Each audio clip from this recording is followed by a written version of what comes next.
Okay, ji, Bismillahirrahmanirrahim. In the last class, we started this topic of financial statement, taxes and cash flows. We covered financial statements and their limitations. So the content that was covered in the last class included what is the accounting function, then what are the contents of annual report, what are annual reports, and some of the contents that are there in the annual report. Then the financial statements, we covered balance sheet, what is the purpose of preparing a balance sheet, what is the content that is there in the balance sheet, and then the format. So these were the things we covered regarding balance sheet.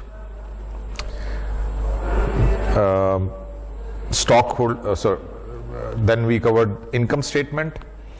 What are the contents of income statement and some of the format of income statement. Statement of retained earning, the third statement that we covered, and then we just covered the overview of statement of cash flows. And finally, limitations of financial statements were covered. So we covered up to this point. Slide number 25, you can say, that was covered in the last lecture. Today we'll start from this slide number 26, which is modifying accounting data for managerial decisions. As we discussed earlier, that the financial statements, they are prepared to provide an idea about the business. What is the financial standing? Where does the business stand in terms of its assets, liabilities, owner's equity, and income statement indicate the result of operations कि जी profit कितना हुआ, loss कितना हुआ, उससे हमें वो पता चल जाएगा. Statement of retained earnings से हमें आइडिया मिल जाता है कि जी कितना प्रॉफिट है जो हमने बिजनेस के अंदर रिटेन किया है. तो ये जितनी भी फाइनेंशियल स्टेटमेंट्स हैं, they are designed more for use by creditors and tax collectors than for managers and stock analyst. General purpose भी हम इनको कहते हैं ना, फाइनेंशियल स्टेटमेंट्स जनरल पर्पस हैं, they are not tailor made. यानी जैसे आप एक रेडीमेड सूट लेने जाते हैं ना, तो एक रेडीमेड सूट होता है जो उन्होंने एक standard, medium, large, extra large बना के रखे हुए हैं, बस आप चूज करें और लेकर आ जाएं. और एक ये है कि आप जाते हैं किसी टेलर के पास और टेलर से जाके अपनी पसंद का कपड़ा लेते हैं, अपने पसंद का डिजाइन चूज करते हैं, अपनी पसंद की फिटिंग उससे करवाते हैं. ठीक है ना. तो ये जो फाइनेंशियल स्टेटमेंट्स हैं, ये वो रेडीमेड जो जनरली अवेलेबल है वो है, यानी हर एक के लिए एक इन्फॉर्मेशन है. अब उसको वो किस तरह से देखता है, ये उसके ऊपर डिपेंड करता है. तो इसलिए जो फाइनेंशियल एनालिस्ट हैं या मैनेजर्स हैं, वो इसके अंदर मॉडिफिकेशंस करके, इन्हीं फाइनेंशियल स्टेटमेंट्स को मॉडिफाई करके वो अपने एंगल से उसको सूटेबल बनाते हैं. यानी मैनेजर का क्या ऑब्जेक्टिव है? मैनेजर का ऑब्जेक्टिव ये है कि बिजनेस को मैनेज करना एफिशिएंटली, अच्छे तरीके से, जो आपके रिसोर्सेज हैं उनको यूटिलाइज करके अपनी बिजनेस की प्रॉफिट को मैक्सिमाइज करना या आपके बिजनेस की वैल्यू जो है उसको मैक्सिमाइज करना. तो अब जो फाइनेंशियल स्टेटमेंट्स हैं उसके अंदर से वो अपने इस एंगल से उसको मॉडिफाई करेगा कि यार इन फाइनेंशियल स्टेटमेंट से मेरी फाइनेंशियल पोजीशन या फाइनेंशियल मैनेजमेंट कैसे इंप्रूव हो सकती है. कहां पे मैं ये जो फाइनेंशियल स्टेटमेंट्स हैं उसको आइडिया प्रोवाइड कर देंगे कि करंट पोजीशन क्या है आपकी बिजनेस की, और क्या करके क्या किया जाए कि आप अपनी इस पोजीशन को इंप्रूव कर सकें, और फिर आप उसको कंपेयर करते हैं. ठीक है ना. फाइनेंशियल स्टेटमेंट्स जो है ना, आगे हम नेक्स्ट चैप्टर में देखेंगे कि फाइनेंशियल स्टेटमेंट्स जो है ना उनकी यूटिलिटी बढ़ती है जब आप उसको कंपेयर करें over the period of time. Trend देखें कि यार हमारा 5 साल पहले प्रॉफिट क्या था और उसका फिर ट्रेंड क्या रहा. ठीक है. हमारे एक्सपेंसेस की क्या पोजीशन थी और उसका क्या ट्रेंड आ रहा है. तो ट्रेंड से फिर आपको अंदाजा हो जाता है कि इंप्रूवमेंट हो रही है या चीजें हमारी डिटोरिएट हो रही हैं. उसके हिसाब से फिर अपनी चीजों को आप बेहतर कर सकते हैं. इसी तरह से फाइनेंशियल स्टेटमेंट्स को कंपेयर करते हैं विद योर कॉम्पिटिटर्स. ठीक है ना. आपको मैंने जैसे इंडिकेट भी किया था जब हमने कोर्स आउटलाइन डिस्कस की थी कि एक प्रोजेक्ट भी आपको मैंने देना है, असाइनमेंट भी देनी है, जो यही होगा कि आपने डिफरेंट कंपनीज की, जो कंपीटिंग कंपनीज हैं, कॉम्पिटिटर्स हैं, उनकी फाइनेंशियल स्टेटमेंट्स को आपस में कंपेयर करना है. और उसकी बेसिस पे फिर आपने स्ट्रेंथ और वीकनेसेस बतानी है कि कौन सी कंपनी किस एंगल से जो है उसकी स्ट्रेंथ है फाइनेंशियल एंगल से, और किस फाइनेंशियल एंगल से जो है ना वो दूसरी कंपनी से बेहतर है या बेहतर नहीं है. तो ये जो फाइनेंशियल स्टेटमेंट्स हैं जो हमने पिछली क्लास के अंदर डिस्कस की, उसके अंदर हम कुछ मॉडिफिकेशंस करते हैं। मॉडिफिकेशन इसलिए करते हैं कि जो फाइनेंशियल स्टेटमेंट्स हैं दे आर जनरल पर्पस, ठीक है ना। अब उसको अपने पर्पस के लिए, यानी मैनेजर्स ने अपने हिसाब से उसको मॉडिफाई करके अपनी मैनेजमेंट के एस्पेक्ट्स को देखना है। जो फाइनेंशियल एनालिस्ट है वो किसी और एंगल से देख रहे होते हैं, वो देख रहे होते हैं कि यार इस कंपनी की फाइनेंशियल स्टैंडिंग क्या है और क्या आगे चल के इस कंपनी के अंदर इन्वेस्ट करना जो है सूटेबल है या नहीं है। उन्होंने तो आगे जो है ना लोगों को गाइड करना होता है, इन्वेस्टमेंट्स के हिसाब से उन्होंने अपना देखना होता है। तो these are the certain modifications are required. अच्छा, हमने जो बैलेंस शीट में देखा, हमने कहा जी there are two types of assets. कौन से हैं जी जो हमने पिछली क्लास में डिस्कस किए थे? बैलेंस शीट में जो एसेट्स आते हैं, याद है किसी को? करंट एसेट्स और नॉन करंट। करंट या करंट एसेट्स, नॉन करंट या फिक्स्ड एसेट्स, ठीक है, दो तरह के एसेट्स है ना। करंट एसेट्स हैं जो के कैश की फॉर्म में है या जो बिजनेस ने एक्वायर किए हैं with the objective of converting them into cash, ठीक है ना। यानी वो लॉन्ग टर्म नहीं रखने हमने बिजनेस के अंदर, हमने उसको, वो हमारे एसेट्स जो है वो कन्वर्ट हो जाएंगे कैश के अंदर, तो वो सारे हमारे करंट एसेट्स हैं। और फिक्स्ड एसेट्स हुए हैं जो हमने इस पर्पस के लिए एक्वायर किए हैं कि उसको हमने लॉन्ग टर्म यूज करना है, बिजनेस के अंदर उसको इस्तेमाल करना है। तो अब जब मैनेजर्स जो है वो क्या कर रहे हैं, एक और कैटेगरी डिफाइन कर रहे हैं, यानी एक और तरीके से हम अपने एसेट्स को क्लासिफाई कर सकते हैं, that is operating assets and non operating assets. जो हमारे टोटल एसेट्स हैं, बिजनेस के एसेट्स हैं, we can make another type of classification जो बैलेंस शीट में नहीं है। बैलेंस शीट में तो ये नहीं है, बैलेंस शीट में तो करंट और नॉन करंट है, करंट एसेट्स और नॉन करंट एसेट। मैनेजर्स जो बिजनेस को मैनेज कर रहे हैं वो क्या कर सकते हैं, वो इसको फर्दर क्लासिफाई कर सकते हैं operating assets and non operating assets में। ऑपरेटिंग एसेट्स कौन से हैं? Which are necessary to operate the business. Operating asset जिसके बगैर काम बिजनेस नहीं चल सकता, वो एसेट्स जिनके बगैर आप अपना बिजनेस नहीं चला सकते, तो वो सारे assets they all will be classified as operating assets. कुछ एसेट्स ऐसे हैं जो एक्स्ट्रा भी होते हैं ना बिजनेस के अंदर। मिसाल के तौर पे आपने शॉर्ट टर्म इन्वेस्टमेंट की हुई है तो वो ना भी करें तो बिजनेस चलेगा। आपने लैंड एक्वायर किया है फ्यूचर एक्सपेंशन के लिए, फ्यूचर एक्सपेंशन अभी तो नहीं चाहिए ना, तो उसके बगैर भी काम चल सकता है। यानी वो एसेट्स जो अभी करंटली आपके यूज में नहीं है, यानी बिजनेस के अंदर यूज नहीं हो रहे हैं, तो वो सारे होंगे नॉन ऑपरेटिंग एसेट्स, ठीक है। तो operating assets and non operating assets, ये दो क्लासिफिकेशन हो सकती हैं एसेट्स की जो कि मैनेजर्स अपने पर्सपेक्टिव में कर सकते हैं, जो कि which are not reflected in the balance sheet. Balance sheet में नहीं है, खुद मैनेजर्स जो हैं वो देख सकते हैं कि जी कौन से एसेट्स हैं जो ऑपरेटिंग है और कौन से नॉन ऑपरेटिंग। उससे फायदा क्या होगा कि फर्दर हम उसकी एनालिसिस में आगे देखेंगे कि जी कुछ जो इसके मेजरमेंट्स हैं जो फाइनेंशियल मैनेजमेंट की आपकी एफिशिएंसी को इंडिकेट करता है, वहां पे हम इसको यूज करते हैं कि जी operating assets and non operating assets. अच्छा, हमने जो इनकम स्टेटमेंट देखी उसमें हमने कहा जी रेवेन्यूज में से एक्सपेंसेस को माइनस करें तो नेट इनकम आ जाती है।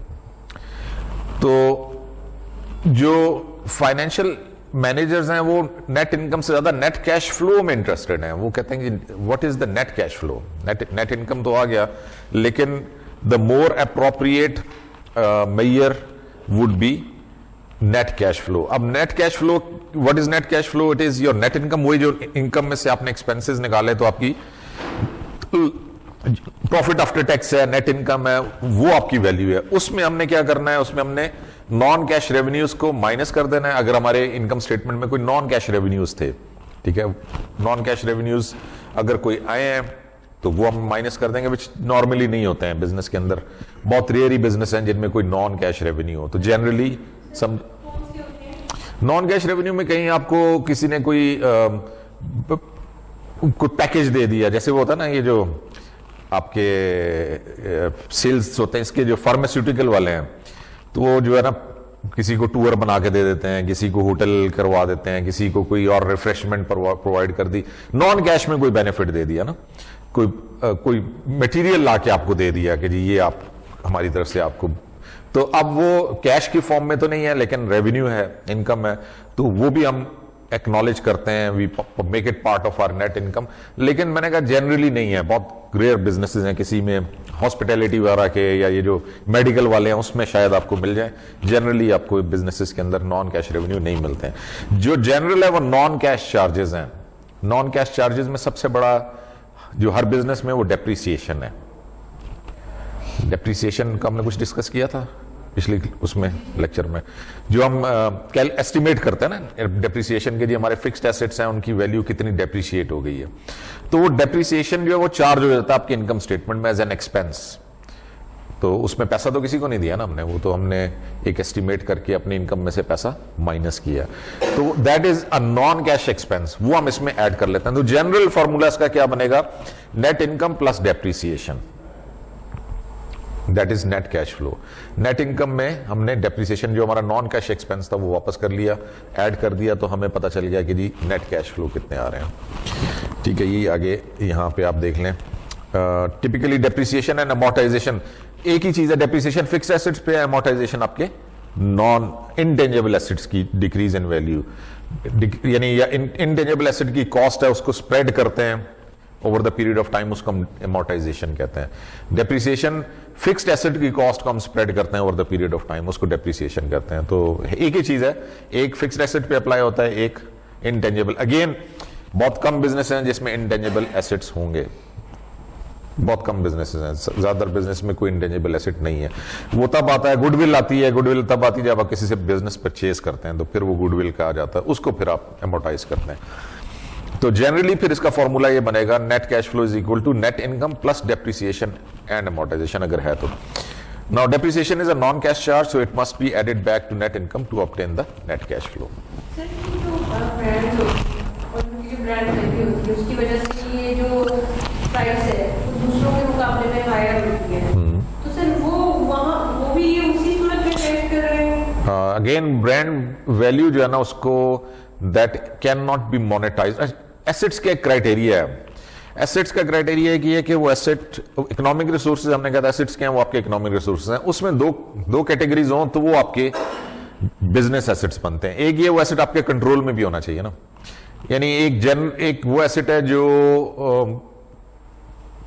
कॉमन है, फॉर एग्जांपल रोड नेटवर्क है, ठीक है, टेलीकम्युनिकेशन का इंफ्रास्ट्रक्चर है, तो ये भी एसेट्स हैं जो आप यूटिलाइज कर रहे हैं, लेकिन ये जनरल है ना, ये आपके कंट्रोल में तो नहीं है, तो ये आपकी बैलेंस शीट का पार्ट नहीं बनते हैं। Although they are asset but they are not controlled by you. तो वो अच्छा, ह्यूमन रिसोर्स एक बहुत बड़ा एसेट है, लेकिन उसकी वैल्यू डिटरमिन नहीं हो सकती। यानी दूसरी इसकी क्राइटेरिया एसेट का ये है कि एक तो पहले वो आपके कंट्रोल में, दूसरी इसकी वैल्यू भी डिटरमिन हो सके, जिसको आप क्वांटिफाई कर सकें। तो ब्रांड भी इसी तरह है, ब्रांड की वैल्यू भी क्वांटिफाई तो नहीं हो सकती, कि हमारी ब्रांड वो और चीज है। सैलरी तो आपका एक्सपेंस है ना, वो तो आ जाएगा, लेकिन आप कहते हैं कि हमारे ये एक बहुत बड़ा कैपिटल है हमारे पास, ये हमने ट्रेंड क्वालिफाइड है, ट्रेंड है, उसको कैसे क्वांटिफाई करेंगे, वो तो एसेट नहीं है ना। यानी बैलेंस शीट में तो नहीं आता ना, बैलेंस शीट में ह्यूमन रिसोर्सेज नहीं है, तो बैलेंस शीट में ब्रांड भी नहीं है, ठीक है, वालेकुम सलाम। तो इसलिए वो इसमें नहीं आता बैलेंस शीट के अंदर। Operating current assets versus operating current liability. अच्छा, ऑपरेटिंग एसेट्स और नॉन ऑपरेटिंग समझ आ गया। ऑपरेटिंग एसेट्स वो हैं जो आपको, जिसके बगैर बिजनेस नहीं हो सकता, बिजनेस के लिए मस्ट है। नॉन ऑपरेटिंग होंगे जो एक्स्ट्रा हैं, जिसके बगैर वो ना भी हो तो आपका बिजनेस चल सकता है। अब ऑपरेटिंग एसेट्स में फर्दर ऑपरेटिंग करंट एसेट्स कौन से होंगे और ऑपरेटिंग करंट लायबिलिटीज कौन सी होंगी। Operating current assets short term होगा ना, यानी करंट एसेट्स में से operating current assets, current assets में से वो एसेट्स जो आपकी बिजनेस के लिए रिक्वायर्ड है। अच्छा, वो जनरली क्या है, ऑपरेटिंग जो आपके करंट एसेट्स हैं, कैश होगा, इन्वेंट्री होगी, ठीक है, अकाउंट रिसीवेबल होंगे, ये सारे तो आपके रिक्वायर्ड हैं, इसके बगैर तो बिजनेस। शॉर्ट टर्म इन्वेस्टमेंट एक ऐसी चीज होगी जो इसमें से माइनस हो जाएगी, वो नॉन ऑपरेटिंग है, उसके बगैर भी काम चल सकता है, ठीक है। तो operating current assets, operating current liabilities, current liabilities कौन कौन सी हैं जो शॉर्ट टर्म में पे करनी है, उसमें आपके अकाउंट्स पेएबल आ गए, वो ऑपरेटिंग है। जो आपके बिल्स पेएबल हैं वो सारे ऑपरेटिंग है। नोट्स पेएबल एक उसमें आएगा जो आप उसमें से इंक्लूड नहीं करते हैं, नोट्स पेएबल जो है ना, अगर वो शॉर्ट टर्म है तो ये करंट लायबिलिटीज में वो करंट लाइबिलिटीज जो यूज हो रही हैं, some funds will come from supplier and be reported as account payable, ठीक है, अकाउंट करंट लाइबिलिटी में अकाउंट पेएबल आ गया, while other funds will come as accrued wages and accrued taxes. accrued wages अभी पे नहीं किए, लोगों के पैसे देने हमने, wages payable कह लें आप, accrued wages का दूसरा नाम क्या है, wages payable। जिस एक्सपेंस के साथ पेएबल लग गया वो आपकी करंट लाइबिलिटी है। मिसाल के तौर पे सैलरीज, तो सैलरीज तो एक्सपेंस है, लेकिन अगर सैलरीज पेएबल हो गया तो फिर वो लाइबिलिटी बन जाती है। यूटिलिटीज आर एक्सपेंस, वो आपके एक्सपेंस है, लेकिन अगर यूटिलिटीज पेएबल लग गया, यानी हमारा बिल था जो भी हमने पे नहीं किया, बिजली का बिल आया है, डेट होती है ना उसकी, 20 दिन 25 दिन देते हैं वो आपको पेमेंट के, तो फर्स्ट से पहले आया है, पेएबल 15 यानी लेट्स से 1 मार्च से पहले आया है और पेएबल 15 मार्च को है, तो अगर आप अपनी बैलेंस शीट बनाएंगे 28 फरवरी की या 29 फरवरी की, एंड ऑफ द मंथ जो आप बनाएंगे, उसमें फिर वो इलेक्ट्रिसिटी बिल क्या होगा, वो पेएबल होगा ना, वो फिर करंट लाइबिलिटी में आ जाएगा। तो ये इसमें आपके हाँ पे नहीं किया, आउटस्टैंडिंग है, उस डेट पे, जिस डेट पे आप बैलेंस शीट बना रही हैं, ठीक है ना, उस डेट पे वो पे नहीं हुआ, पे करना है, तो वो फिर लाइबिलिटी हो जाएगा। सर मतलब एक चीज है जो कि हमें पता है कि हमने पे करनी है, एक तो ये है कि पे करनी है, वो सर वो लाइबिलिटी नहीं है, वही लाइबिलिटी है ना।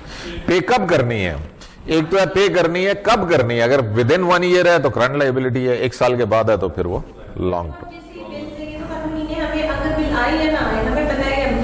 लेकिन उसकी अमाउंट पता होनी चाहिए। हाँ, जब अमाउंट पता चल गई है फिर आप उसको बैलेंस शीट में डाल देंगे।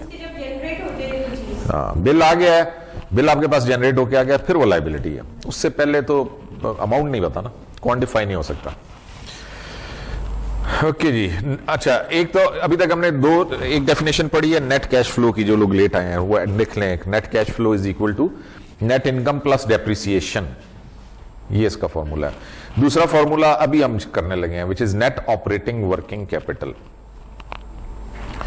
नेट ऑपरेटिंग वर्किंग कैपिटल, जो हमने पीछे डेफिनेशन पढ़ी ऑपरेटिंग करंट एसेट्स और ऑपरेटिंग करंट लाइबिलिटीज, वो इसमें यूज हो रहे हैं। Net operating working capital, net income plus depreciation. आज इसके न्यूमेरिकल भी होंगे तो उसमें भी आपको रिवाइज हो जाएंगे। अभी थोड़ा सा मैं आपको ओवरव्यू दे रहा हूं, अभी फिर इसके न्यूमेरिकल आएंगे तो उसमें भी हो जाएंगे। Net cash flow, net operating working capital का फॉर्मूला आपको यहां सामने स्लाइड में नजर आ रहा है, operating current assets minus operating current liabilities. इसका जो एब्रीविएशन है ना, NOWC लिख सकते हैं ना, net operating working capital. So NOWC is equal to current operating current assets minus operating current liabilities.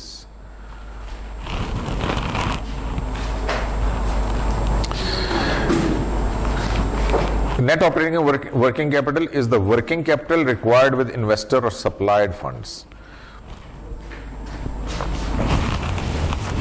अच्छा जी, अब इसको अगर हम एक्सपेंड करें इसी को NOWC के फॉर्मूले को बैलेंस शीट की फॉर्म में, यानी अगर हमें बैलेंस शीट और उससे हमने कैलकुलेट करना है कि जी हमारा नेट ऑपरेटिंग वर्किंग कैपिटल क्या होगा, तो फॉर्मूला ये बन जाएगा आपका।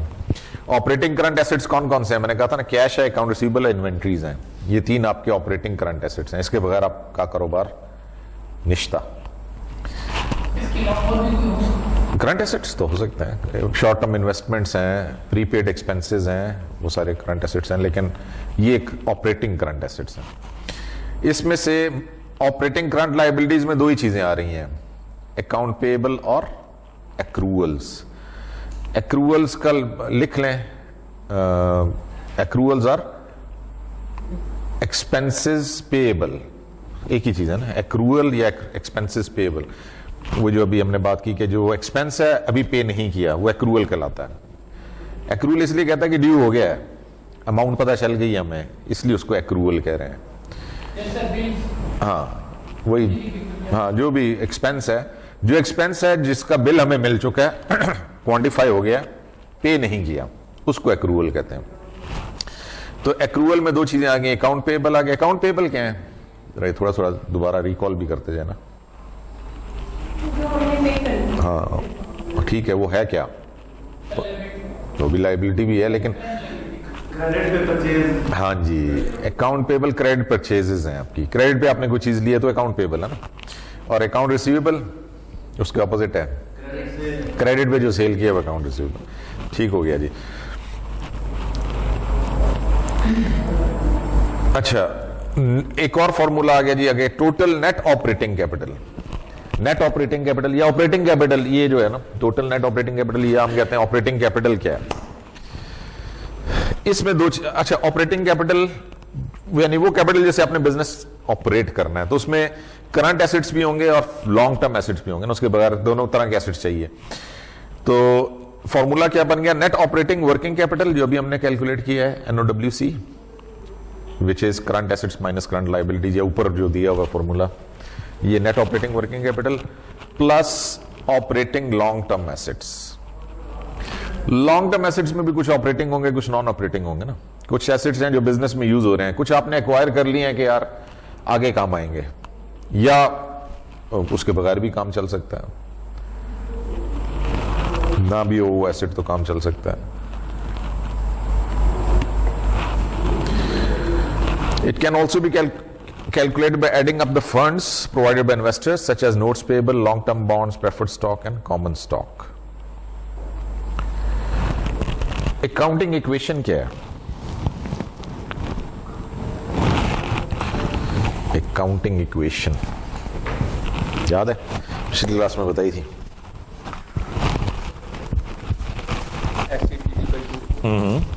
सही है,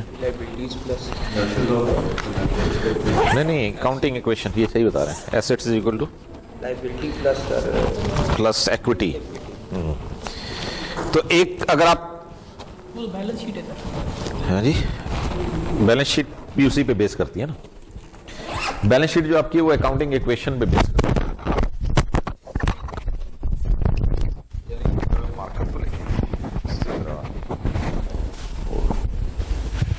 बोर्ड मार्कर चाहिए।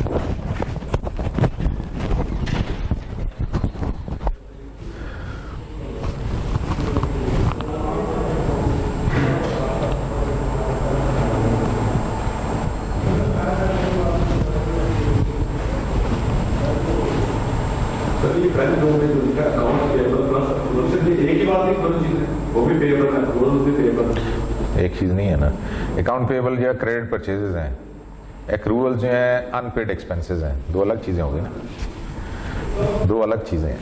अकाउंट्स पेबल और चीज है, एक्रूवल और चीज है। अच्छा जी, अकाउंटिंग इक्वेशन कहती है assets is equal to liabilities plus equity.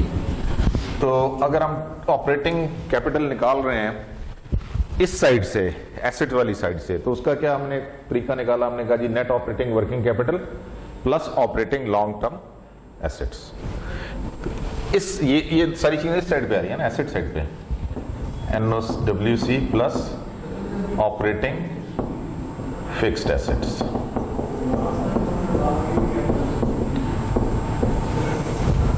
अगर हम यहां से ये कैलकुलेट कर सकते हैं तो यही चीज हम यहां से भी तो कैलकुलेट कर सकते हैं कि नहीं, क्योंकि ये बराबर आनी चाहिए ना।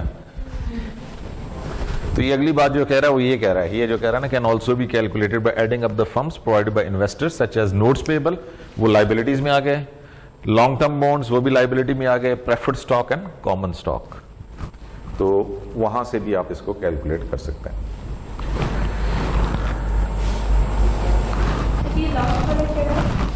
नाम उसके क्या है, ऑल्सो नोन एज, यही ऑपरेटिंग वर्किंग कैपिटल जो है इसको ऑपरेटिंग कैपिटल भी कहते हैं। Net operating capital is also known as operating capital, net operating assets and capital. उसके मुख्तलिफ नाम है अकाउंटिंग टर्मिनोलॉजी के अंदर, बट एक ही चीज है, डिफरेंट उसके नाम यूज होते हैं।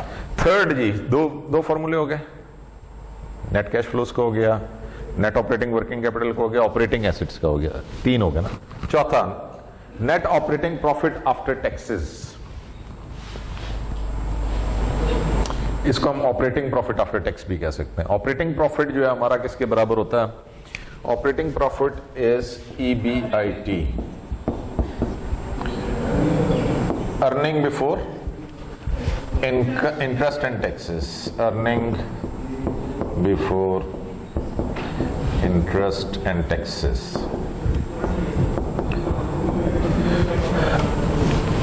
ये जो है ये है net operating profit after taxes. इसमें से टैक्स माइनस कर दें तो ये आ जाएगा ना, इसमें से टैक्स माइनस करना, तो उसका एक तरीका ये है कि इसमें से 1 माइनस टी कर दें, इसको मल्टीप्लाई कर दें तो टैक्स माइनस हो गया। EBIT में से earning before interest and taxes में से अगर टैक्स को निकाल दें तो वो आपका net operating profit after tax है। पहले इंटरेस्ट ही निकलता किस में से? सर EBIT नहीं निकला, इंक्लूडेड है ना, earning before interest and taxes, यानी हमने इसमें से इंटरेस्ट भी माइनस नहीं किया हुआ, टैक्स भी माइनस नहीं किया हुआ, दोनों चीजें भी माइनस नहीं हुई, वो दोनों माइनस हो जाएंगी तो फिर तो नेट इनकम आ जाएगा।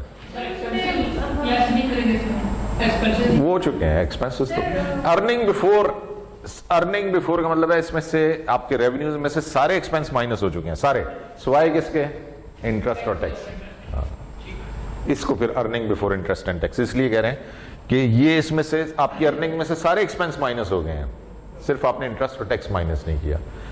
तो अब उसमें से हम इंटरेस्ट को माइनस करना चाहते हैं, we want to calculate net profit after tax. तो उसके लिए फिर हमें क्या करना है, इस EBIT में से टैक्स को माइनस करना है। तो फॉर्मूला क्या बन जाएगा? EBIT 1 minus T, T is tax rate, 1 minus tax rate. हमने पहले पढ़ा था कि मतलब इंटरेस्ट जब निकाल देते हैं तो मतलब पहले इंटरेस्ट निकल जाता है, उसके बाद बोलते हैं ये कि टैक्सेस बहुत कम हो जाते हैं। ठीक है ना, वो तो इसीलिए तो हम इसको अभी नहीं माइनस कर रहे हैं ना, हम उसके बगैर देखना चाह रहे हैं। हम ये देखना चाह रहे हैं कि हमारी ऑपरेटिंग इनकम की पोजीशन क्या है, उस पर इंटरेस्ट का भी इफेक्ट ना आए, उस पर टैक्स का भी इफेक्ट ना आए, उसके बगैर हम देखना चाहते हैं। तो उसके लिए तो EBIT आ गया, लेकिन अब हम ये कहते हैं ऑपरेटिंग प्रॉफिट था, टैक्स के बाद कितना होगा, तो फिर वो net operating profit after tax हो जाएगा।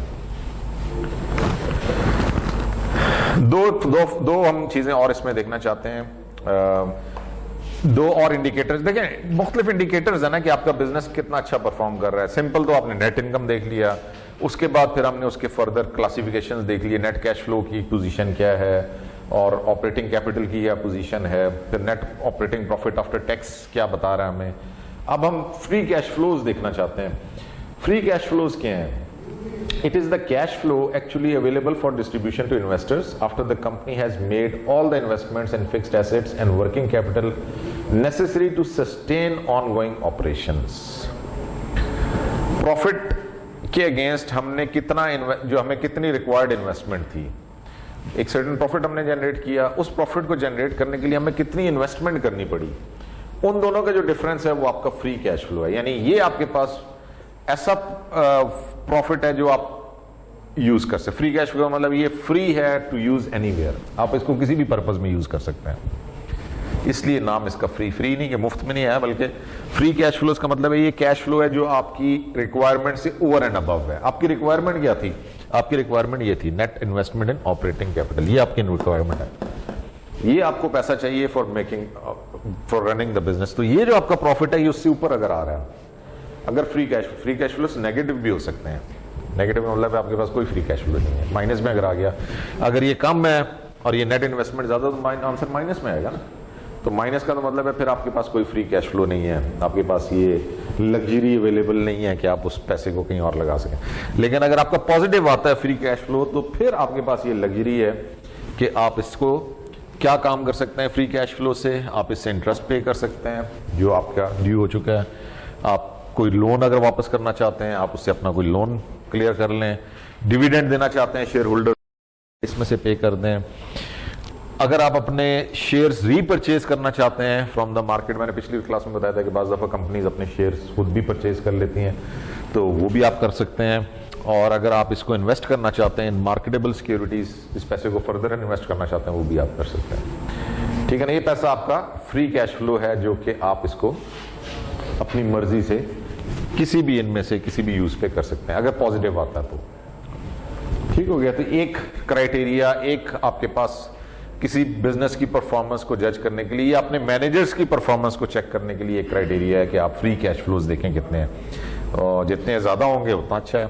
दो डिफरेंट बिजनेसेस को कंपेयर करते हैं तो जिस बिजनेस के फ्री कैश फ्लो ज़्यादा है वो ज़्यादा अच्छा परफॉर्म कर रहा है। एक और क्राइटेरिया जो कि यूज किया जाता है for checking, for measuring the performance of the manager is market value added. आपके जो शेयर्स की वैल्यू है वो मार्केट में कितनी बड़ी है, यानी उसकी मार्केट वैल्यू कितनी बड़ी है शेयर की, ठीक है ना। शेयर की दो वैल्यूज हो सकती हैं, एक उसकी फेस वैल्यू है, जितने में वो शेयर इश्यू हुआ उसकी फेस वैल्यू है, जितने में कंपनी ने बेचा वो फेस वैल्यू है, एक ये है कि वो मार्केट में कितने का बिक रहा है। तो दैट इज द डिफरेंस, ये दो, यानी जो market value is the difference between market value of stock and book value, market value और बुक वैल्यू। यानी एक आपकी बैलेंस शीट में आपकी इक्विटी की वैल्यू आती है ना बैलेंस शीट के अंदर, तो वो वैल्यू क्या है और आपकी जो मार्केट के अंदर जो शेयर्स हैं उनकी वैल्यू क्या है, इनका जो डिफरेंस होगा वो मार्केट वैल्यू एडेड होगा। आमतौर से ये पॉजिटिव ही होता है ना, नेगेटिव भी हो सकता है। नेगेटिव तो बहुत खतरनाक बात है, फिर तो मतलब है कि बिजनेस बैंकरप्सी की तरफ जा रहा है, तो नेगेटिव नहीं होता, जनरली पॉजिटिव ही होता है, कुछ ना कुछ प्लस में ही आएगा, कुछ ना कुछ मार्केट में आपकी वैल्यू ज्यादा होगी शेयर की from the face value. So the higher the market value added, the better the job management is doing. Okay ji. The last formula or last criteria that we want to discuss is economic value added. Economic value added represents the residual income that remains after the cost of all capital including equity capital has been deducted. Whereas accounting profit is determined without imposing a charge for equity capital. Equity capital, economic value added में हमारा जो profit था, operating profit, उसमें से हमने जितनी हमारी cost आई है बिजनेस की, इंक्लूडिंग कॉस्ट ऑफ इक्विटी, यानी कॉस्ट ऑफ डेट और कॉस्ट ऑफ इक्विटी दोनों, इसमें से माइनस करेंगे तो आपके पास इकोनॉमिक वैल्यू एडेड आ जाएगा। सो फॉर्मूला इसका क्या बना, net operating profit after tax minus after tax dollar cost of capital used to support operations. Further इसको एक्सपैंड कर लें तो नेट ऑपरेटिंग प्रॉफिट का ये फॉर्मूला है, earning before interest and taxes minus tax, तो ईबीआईटी आ गया, नोपैट आ गया। इसमें से after tax dollar cost of capital को कैलकुलेट करने के लिए नेट ऑपरेटिंग कैपिटल कितना है, net operating capital include both working capital और फिक्स्ड दोनों, यानी आपको शॉर्ट टर्म एसेट्स और long term assets, current assets और लॉन्ग टर्म एसेट्स जो ऑपरेटिंग है वो सारे आ गए, वो ये आ गया, multiplied by weighted average cost of capital. अच्छा, weighted average cost of capital जो है वो क्या है, हमारे पास दो सोर्सेज हैं कैपिटल के, डेट और इक्विटी। अच्छा, उनके कोई ना कोई यानी परसेंटेज होती है ना, कि हो सकता है 30% डेट हो आपके बिजनेस में और 70% आपका इक्विटी है, कोई भी हो सकती है, 50-50 भी हो सकती है, 60-40 भी हो सकती है, एनी परसेंटेज। तो weighted average cost of capital में फिर हम इनका वेट, यानी यहाँ पे इसका 30% वेट है, 70% वेट है, तो वेट अकॉर्डिंग और फिर उसकी कॉस्ट ऑफ कैपिटल, यानी डेट की कॉस्ट कितनी है और इक्विटी की कितनी है multiplied by their respective weights, तो वो करके आपके पास weighted average cost of capital आ जाएगा। किसकी?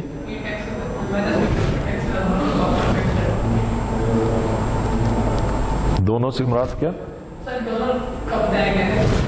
अच्छा, आफ्टर, हाँ वो तो अमेरिकन टर्मिनोलॉजी, आफ्टर टैक्स आप रुपीस कहते हैं, जो भी आफ्टर टैक्स अमाउंट जो आएगी आपकी किसी भी करेंसी में, जिस करेंसी में आप फाइनेंशियल स्टेटमेंट्स बना रहे हैं, वो उसकी बात हो रही है। चलें जी, तो ये टोटल हमारे इस चैप्टर के कंटेंट्स हैं। ये जो आखिरी वाला कंपोनेंट है ना, ये है सारा न्यूमेरिकल वाला, ये तो मैंने आपको थ्योरी में कवर कर दिया ना। तो अभी इसके जब हम न्यूमेरिकल करेंगे तो आपको क्लियर हो जाएगा कि किस तरीके से कैलकुलेट हो रहे हैं, यानी नेट कैश फ्लो कैसे कैलकुलेट हो रहा है, मार्केट वैल्यू एडेड कैसे कैलकुलेट होता है, फ्री कैश फ्लोज की कैलकुलेशन किस तरह से होती है। ठीक है, तो अब उस पर हम जाते हैं। अच्छा, वो स्पीड में थ्योरी ऐसी लगती है, न्यूमेरिकल से ठीक हो जाता है काम।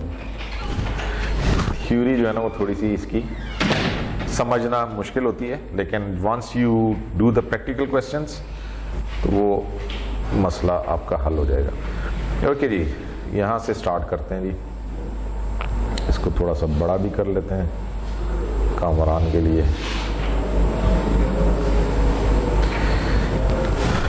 क्वेश्चन नंबर 1 है जी, how to calculate book value per share.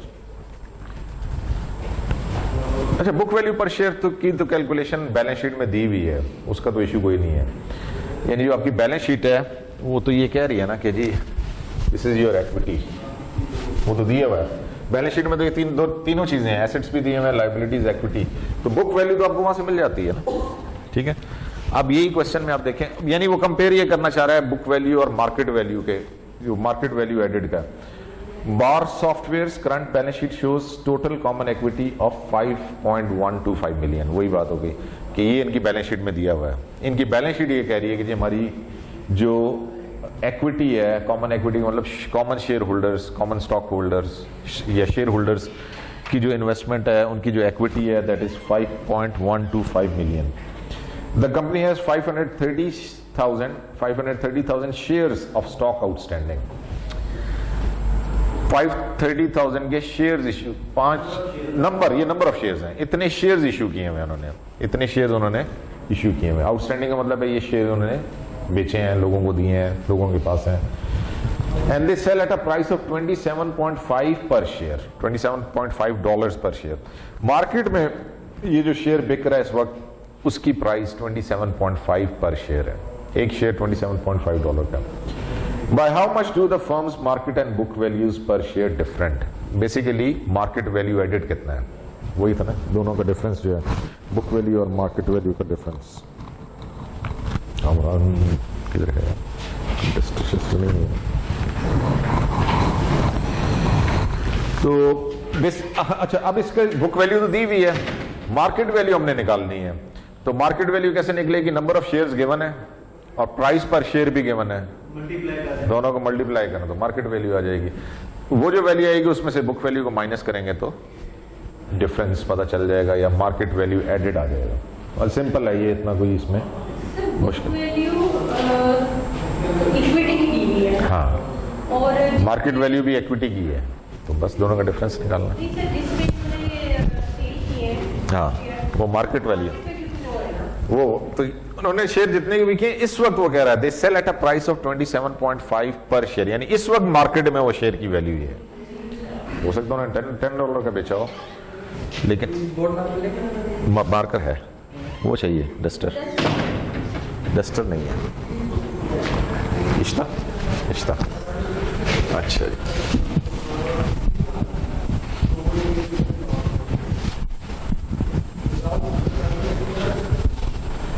Basically question number 1 के अंदर we are interested in finding the difference between book value and market value. तो that can be market value added is equal to market value of equity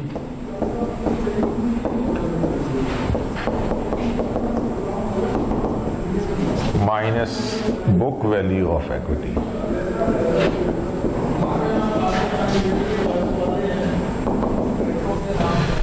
okay, so market value हमारे पास निकल आएगी 530,000 shares हैं, एक share की price 27.50 है।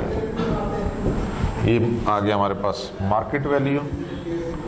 इसमें से बुक वैल्यू वो हमारे पास गिवन है विच इज 5.125 मिलियन। ये कितना आता है, 530 मल्टीप्लाई बाई 27.5। कैलकुलेटर है किसी मोबाइल पे, कैलकुलेटर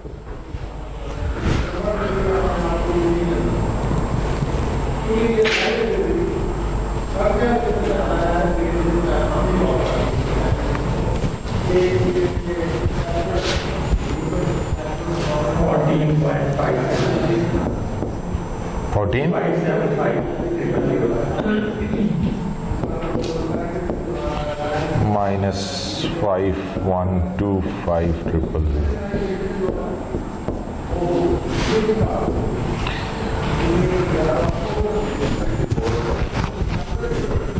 how much?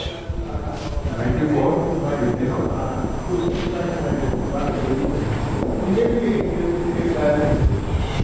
ये आ जाएगा जी difference between the market value and book value.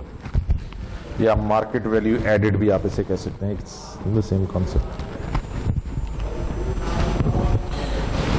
ठीक है जी, अब थ्योरी में थोड़ा सा मुश्किल लग रहा था, लेकिन यहाँ पे आपको अंदाजा हो गया होगा कि it's not a rocket science, आसान सा कॉन्सेप्ट है, कोई इतना मुश्किल चीज नहीं है।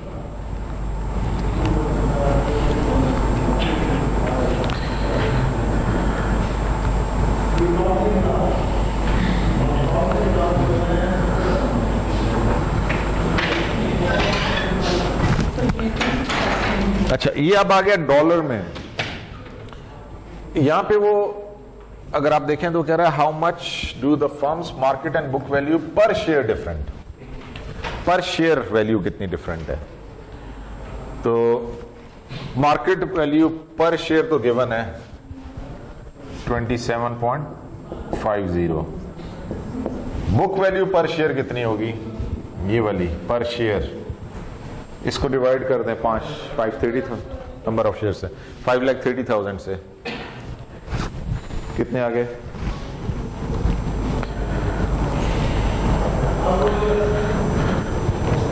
$9.67,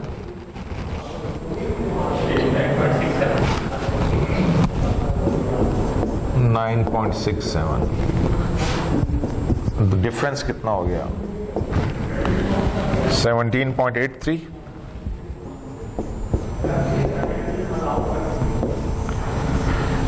ठीक है, ये मार्केट वैल्यू एडेड है, ये डिफरेंस है पर शेयर, प्राइस पर शेयर का डिफरेंस, पर शेयर प्राइस का डिफरेंस जो है वो 17.83 आ रहा है।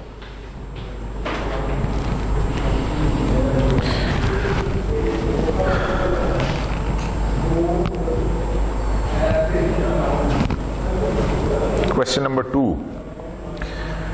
Brown Fashions Incorporation, December 31, 2011 balance sheet showed total common equity of $4,050,000 and 200,000 shares of stock outstanding. During 2012, the firm had $450,000 of net income and it paid out $100,000 as dividend. What was the book value per share at December 31, 2012, assuming no common stock was either issued or retired during 2012? Book value per share. So book value per share find out करने के लिए हमें opening balance उसने दिया हुआ है कि जी जब ये स्टार्ट हुआ था 2011 उस वक्त उसकी कॉमन इक्विटी 4,50,000 थी। इस पीरियड के अंदर उन्होंने प्रॉफिट अर्न किया है 450,000 का, उसमें से 100,000 डिविडेंड पे कर दिया है। सर ये जो नेट इनकम है उसमें से माइनस करेंगे डिविडेंड, राइट, और फिर ये नंबर ऑफ शेयर्स जो है वो डिवाइड करेंगे। ठीक है, बिल्कुल सही है। पहले इसकी बुक वैल्यू कैलकुलेट कर लें, फिर नंबर ऑफ शेयर से डिवाइड करेंगे तो बुक वैल्यू पर शेयर निकल आएगी।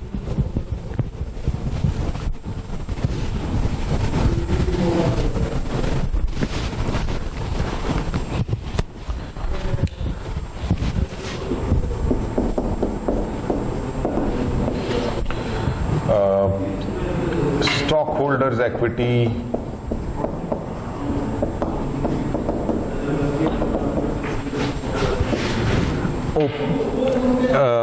December 31, 2011.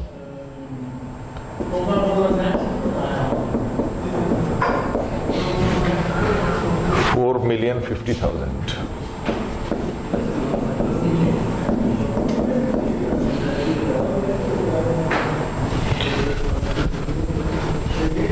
इसमें नेट इनकम ऐड हो जाएगा,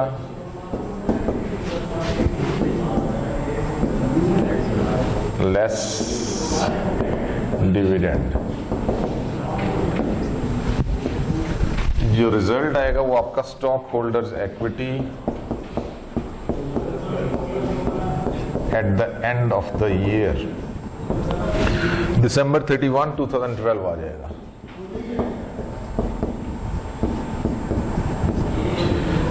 नेट इनकम जो है वो 450,000 है, इसमें ऐड हो जाएगा।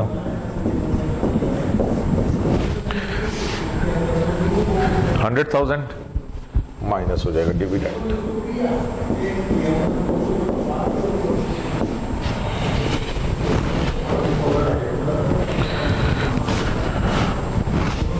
ठीक हो गया 4.4। ये आपके पास स्टॉक होल्डर्स इक्विटी आ गया दिसंबर 31, 2012 को। पर शेयर कितना हो जाएगा?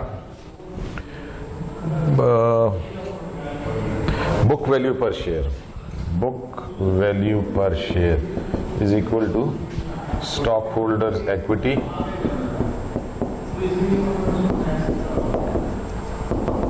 divided by number of shares outstanding.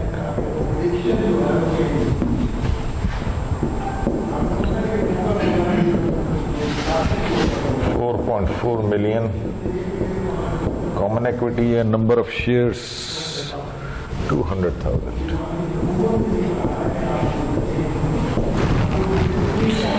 $22 per share.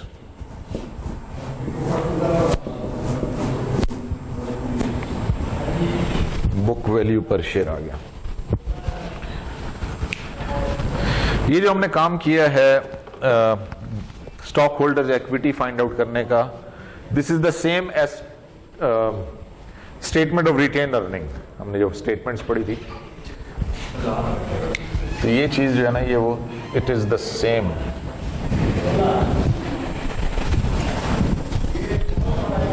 Statement of retained earnings भी यही चीज है।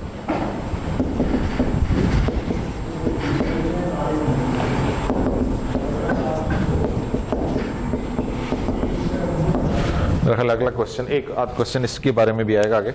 तो स्टेटमेंट ऑफ रिटेन अर्निंग्स अगर आपको फाइंड आउट करनी है तो यही उसका तरीका कार है। ओपनिंग बैलेंस जो आपका रिटेन अर्निंग्स का है, उसमें नेट इनकम को ऐड करेंगे और उसमें से डिविडेंड को माइनस करेंगे तो आपके पास एंडिंग बैलेंस आ जाएगा। जो एंडिंग बैलेंस आता है वो फिर आपका बैलेंस शीट में रिफ्लेक्ट होता है। कैसे पता चलेगा कितना हम उसमें दे रहे हैं? दिया होता है ना, डिविडेंड दिया होगा। नहीं तो सर उसके बाद जो इक्विटी आ जाएगी तो वो सारी की सारी तो सर हम रिटेन नहीं करेंगे ना? वो सारी रिटेन करेंगे ना। ये जो माइनस कर दिया ना, ये तो पहले निकाल दिया, यही निकलता ना। और नेट इनकम में से एक ही चीज माइनस होती है, वो ये है। जब वो माइनस कर दी तो बाकी सारी रिटेन नहीं। नेट इनकम में से कितनी हम रिटेन करते हैं वो डिपेंड करता है डिविडेंड। हाँ, कितनी हम इन्वेस्ट करते हैं? ये सारी इन्वेस्ट करेंगे ना, ये सारी री इन्वेस्ट हो गई ना। यानी प्रॉफिट था टोटल हमारा, उसमें से हमने ये डिविडेंड, बाकी सारा री इन्वेस्ट हो गया बिजनेस में। इसीलिए उसको रिटेन अर्निंग करेंगे, वो रिटेन हो गया बिजनेस के अंदर, इन्वेस्ट हो गया बिजनेस में। Question number 3, net operating working capital. क्या फॉर्मूला जी नेट ऑपरेटिंग वर्किंग कैपिटल का? NOWC, current assets minus current liabilities. Net income, current assets minus current liabilities. Question number 3.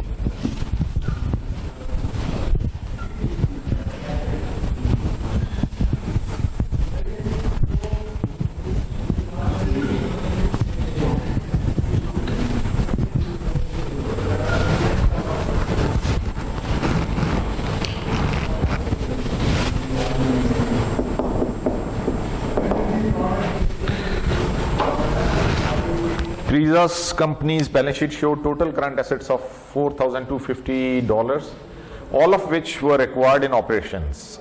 Its current liabilities consisted of $975 of accounts payable, $600 of 6% short-term notes payable to the bank, and $250 of accrued wages and taxes. What was its net operating working capital?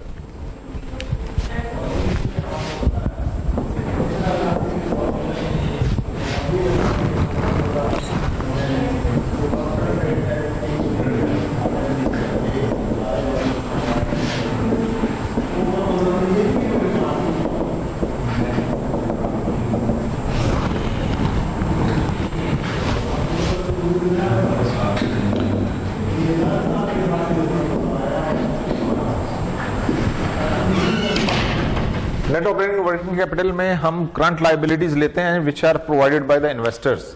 तो उसमें दो ही चीजें आती हैं, account payable और एक्रूअल्स। Notes payable नहीं आते हैं, ठीक है ना, इसलिए वो माइनस कर दिए गए। अगर आपको करंट लाइबिलिटीज टोटल दिए हो, ये करंट लाइबिलिटीज दी हुई हों और उस करंट लाइबिलिटीज के अंदर नोट्स पेबल भी शामिल हैं, तो फिर वो हम इसमें शामिल नहीं करते इस फॉर्मूले में, वो माइनस है। शॉर्ट टर्म हाँ, शॉर्ट टर्म ही करंट लाइबिलिटी शॉर्ट टर्म ही है ना। ये नोट्स पेबल जो है वो भी शॉर्ट टर्म लिखा हुआ है। ठीक है, बेशक शॉर्ट टर्म भी हो, वो इन्वेस्टर सप्लाइड नहीं है, यानी they are not coming from the suppliers या एक्रूअल्स। सिर्फ जो इसमें नेट ऑपरेटिंग वर्किंग कैपिटल में दो सोर्सेज से जो आपको लाइबिलिटीज हैं वो इंक्लूड होंगी, अकाउंट्स पेबल और एक्रूअल्स।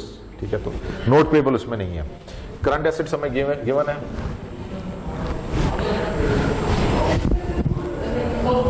जी वेजेस है ना, वो तो ऐड हो जाएंगी ना। करंट एसेट 4250, करंट लाइबिलिटीज एक अकाउंट्स पेबल 975 के ऐड होंगे और एक ये 250 के एक्रूड वेजेस ऐड होंगे। Account payable plus accruals. Accounts payable हमारे हैं 975 के, एक्रूअल्स जो हैं वो हमारे 250, ये दोनों ऐड हो गए। 4250 में से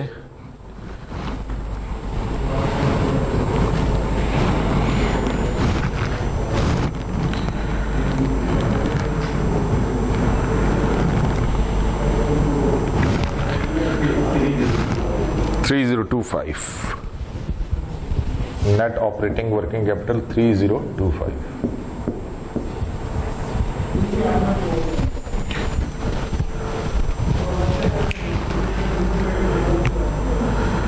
ठीक हो गया जी। अगर नेट ऑपरेटिंग वर्किंग कैपिटल आपको कैलकुलेट करना है तो यू इंक्लूड करंट एसेट्स और करंट लाइबिलिटीज, लेकिन करंट लाइबिलिटीज में आप non interest bearing current liabilities यानी एक्रूअल और अकाउंट्स पेबल, ये दो लाइबिलिटीज इंक्लूड होंगी। नोट्स पेबल उसमें शामिल नहीं होंगे।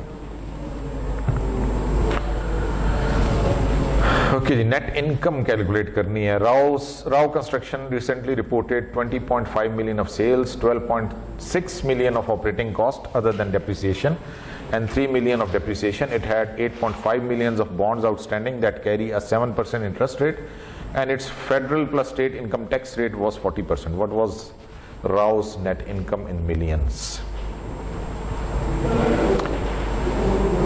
Okay.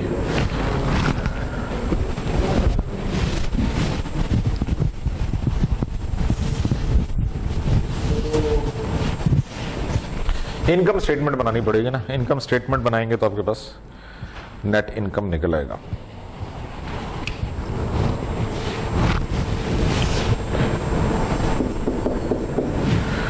Number 4, sales. ये क्या आ जाएगा? ये आ जाएगा EBITDA, earning before interest, taxes, depreciation and amortisation. ठीक है, अब इसमें से हमने ये माइनस करना है, DA, डेप्रिसिएशन माइनस कर दें। पीछे क्या बच गया? EBIT, इसमें से इंटरेस्ट माइनस करना है, I माइनस करना है। पीछे क्या बच गया? EBT, इसमें से T माइनस करना है, टैक्स। क्या बच गया? Net income. बस ये आप फॉर्मेट ध्यान में रखें। अगर आपको नेट इनकम कैलकुलेट करना है तो इनकम स्टेटमेंट बनानी है। इनकम स्टेटमेंट के लिए this is the format. Sales में से operating cost excluding depreciation, that gives you EBITDA, earning before interest, taxes and depreciation. उसमें से डेप्रिसिएशन को माइनस करेंगे तो आपके पास EBIT आ जाएगा, उसमें से इंटरेस्ट को माइनस करेंगे तो EBT, और उसमें से टैक्स माइनस करेंगे तो आपके पास नेट इनकम। एक ही चीज़ है, हाँ, कंबाइन होगा। अब ये सारी चीज़ें आपको इस क्वेश्चन में गिवन है जी। अब वो सारी चीज़ें इसमें फिट करते जाएं वैल्यूज़, तो आपके पास नेट इनकम निकल आएगा। सबसे पहले तो आप देख लें इसमें सेल्स कितनी है, 20.5 million ऑफ सेल्स,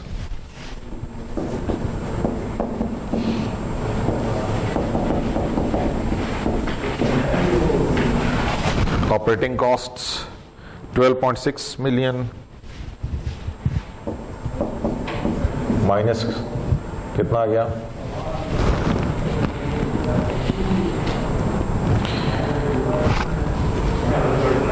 जी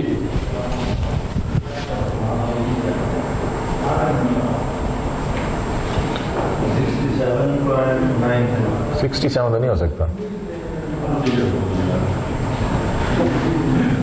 7 हो सकता, 7 पॉइंट हो सकता है। 20 में से 67 कैसे आ गया?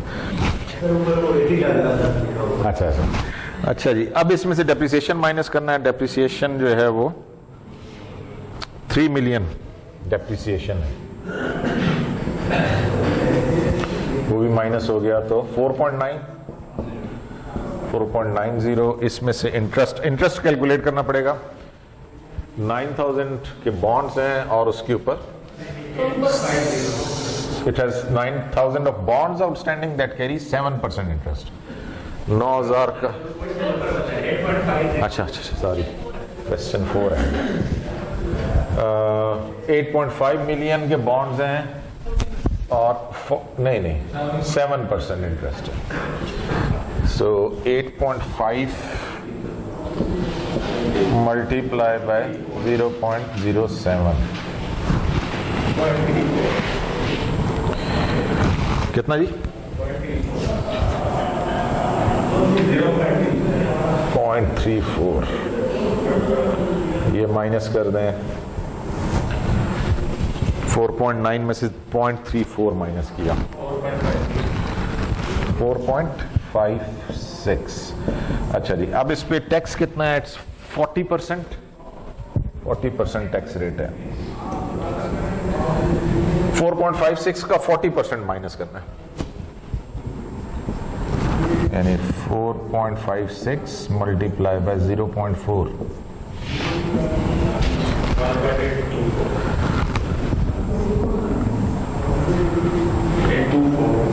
ठीक है, 2 डिजिट्स पे चल रहे हैं। हाँ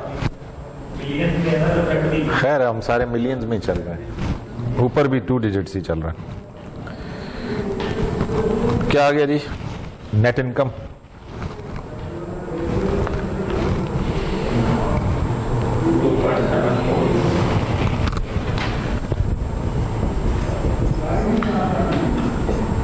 भाई एक दफा ये कैलकुलेशंस देख लें, क्योंकि कैलकुलेशंस आपने बताई हैं, एक दफा कंफर्म कर लें। मोबाइल पे कर लें कैलकुलेशन, क्या मुश्किल है? सबके पास है नहीं मोबाइल, मोबाइल पे कैलकुलेट करके देख लें सही आ रहा है कि नहीं आ रहा, क्योंकि थोड़ा सा डाउट आ रहा है बीच में एक जगह पे। 20.5 में से 12.6 माइनस किया 7.9 आ गया, 7.9 में से 3 गया 4.9। आगे जो इंटरेस्ट कैलकुलेट हुआ वो कंफर्म कर लें। 8.5 का 7% है, 8.5 का 7%, 8.50 मल्टीप्लाई बाय 0.07। हाँ ये मुझे इधर डाउट है थोड़ा सा। कितना है? 0.5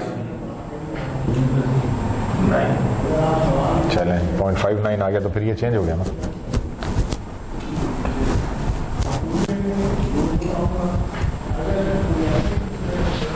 पता नहीं कैलकुलेट यूज करते हुए घबराते क्यों भाई? करे ना सारे, क्यों नहीं कर रहे? 2 बंदे हैं, दोनों की वैल्यूज डिफरेंट आ रही है, लड़ाई पे गई थे। और तीसरा करेगा तो कंफर्म होगा ना। एक कुछ और वैल्यू बता रहा है, कुछ और बता रहा है, भाई कर लो ना, बाकी भी करके बता दो। मेरे पास कुछ और आंसर आ रहा है वैसे, लेकिन मैंने वो नहीं कैलकुलेट किया, इंटरेस्ट नहीं है मेरे पास। मैंने क्वेश्चन में थोड़ी सी एडिशन की हुई है ना, वो आगे कैलकुलेशन नहीं है। हाँ जी, कितना आया? 4.9 माइनस 0.59। अच्छा जी, अब इसका 40% निकालना फिर। 4.31 का 40%, 1. और भी किसी का आ रहा है कि नहीं आ रहा भाई? कंफर्मेशन चाहिए।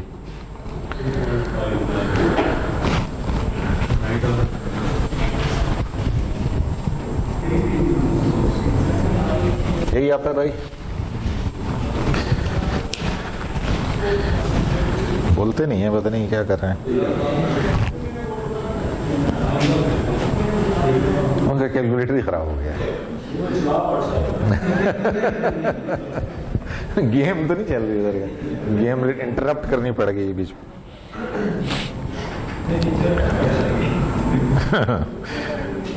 ठीक हो गया जी, कंफर्मेशन है। ऑपरेटिंग इनकम 4.9 है, ठीक है। ऑपरेटिंग इनकम तक तो सही है, आगे चलें। चलें जी, नेक्स्ट क्वेश्चन। वो अब आपने करना है, मैं नहीं करा रहा, क्यों कैलकुलेशन नहीं करते ना आप लोग। करो जरा क्वेश्चन नंबर 5, सेम क्वेश्चन है,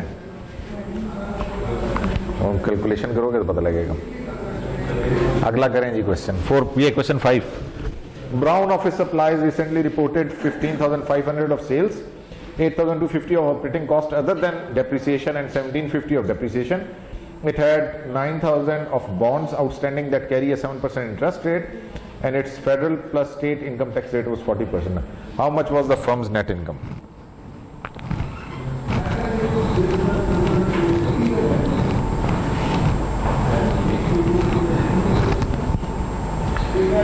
नेट इनकम करके बावाज़े बुलंद बता दें तो बाकी कंफर्मेशन आ जाएगी फिर कि ठीक है कि नहीं।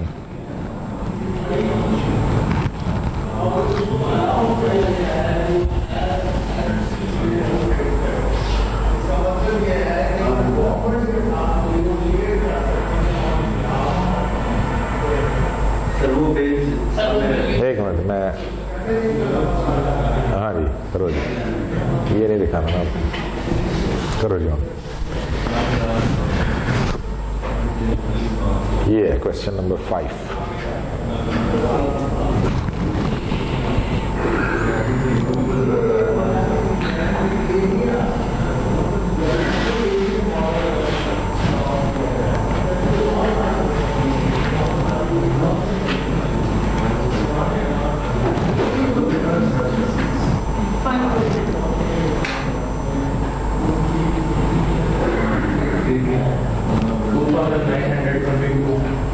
नेट इनकम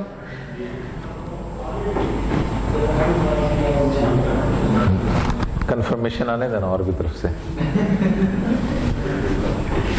3 बंदों का एक जैसा हुआ तो फिर मान लेंगे भाई ये यही है।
कितना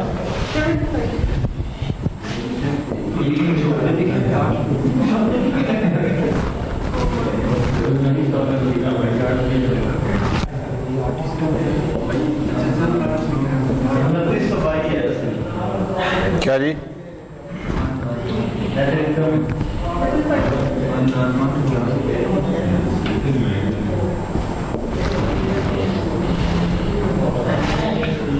It's 9,000 or something.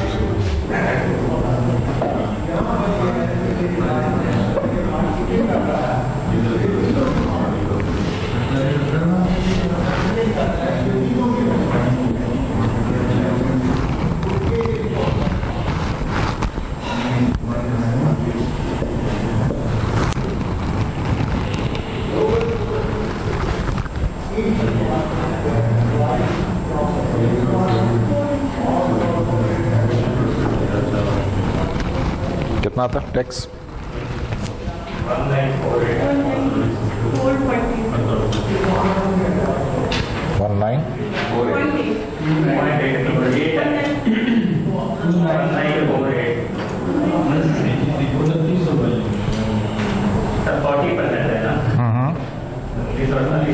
1948।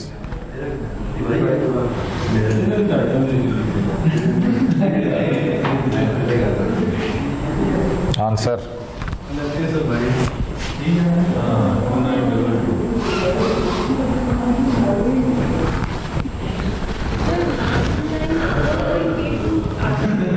वन 0.4 से करना ना। 40% तो 1900 ही आएगा, 194 नहीं आ सकता। 0.04 नहीं है, 0.40 है। आप 0.04 करिए मेरे ख्याल 0.40। हो गया जी, हो गया जी। ठीक है जी, सबका हो गया। चलो एक और करो फिर। अब ये करें 8th question number 8. Embry Mining recently reported $150,000 of sales, 75,500 operating cost other than depreciation and 10,200 of depreciation. The company had 16,500 of outstanding bonds that carry a 7.25% interest rate, and its federal plus state income tax rate was 35%. How much was the firm's net income?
कितना हो गया भाई? 75,500 minus हो गया। हाँ 64, 500, 300 कैसे हो सकता है यार? नहीं हो सकता। 500 में से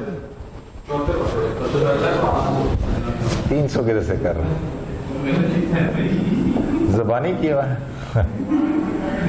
कैलकुलेटर यूज करना नहीं आता यार आप लोगों को, क्या करेंगे? डेप्रिसिएशन 10,200।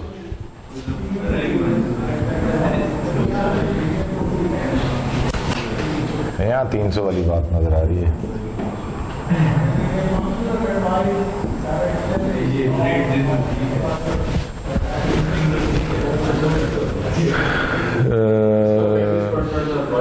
सोलह 500 का 7.25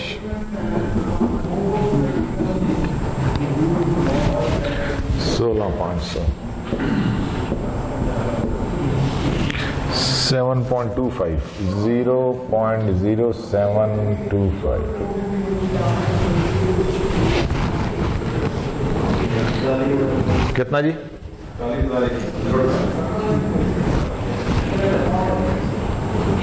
नहीं हो सकता 41,000। टैक्स का पूछ रहा हूँ, इंटरेस्ट का पूछ रहा हूँ। 16,000 का 41,000 टैक्स कैसे हो सकता है? हाँ, एक लाइन छोड़ के बताता है बंदा। अब चलो 0.25 को खोल गोल करना। ईबीटी कितना हो गया?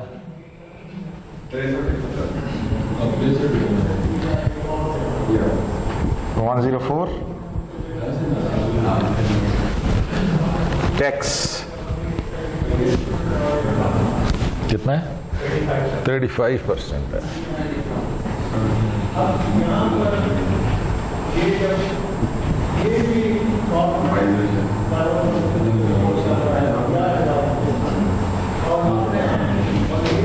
हाँ जी,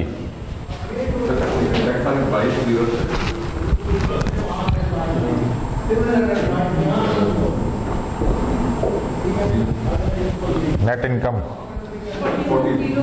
जी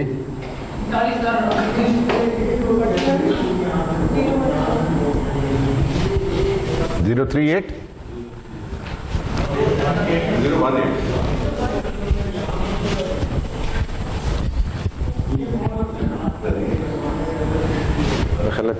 को 3-1 घंटे क्लास कैलकुलेटर इस्तेमाल करने पे लगाते हैं, फिर ट्यूटोरियल एक लगाते हैं कैलकुलेटर कैसे यूज करना है।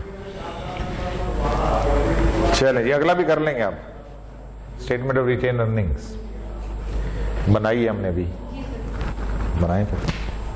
Question number 9, statement of retained earnings. On December 31, 2012, Height Industries reported retained earnings of 525,000 on its balance sheet, and it reported it had 135,000 of net income during the year. On its previous balance sheet at December 31, 2011, the company had reported 445,000 of retained earnings. No shares were repurchased during 2012. How much in dividend did the firm pay during 2012? Dividend निकालना है। Statement of retained earning बनाएंगे तो dividend निकल आएगा। Reverse engineering थोड़ी सी करनी पड़ेगी।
Previous balance sheet at December 31, 2011, the company had 445,000. ये opening है।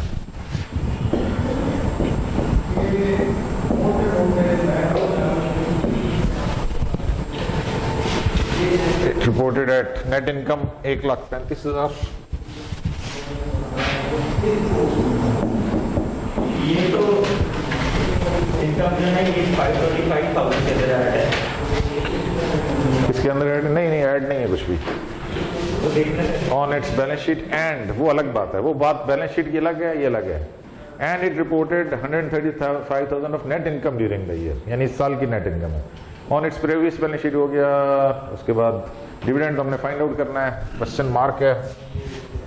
एंडिंग दिया हुआ उसने दिसंबर 31, 2012 को 5,25,000 की हमारे पास एंडिंग रिटेन अर्निंग है।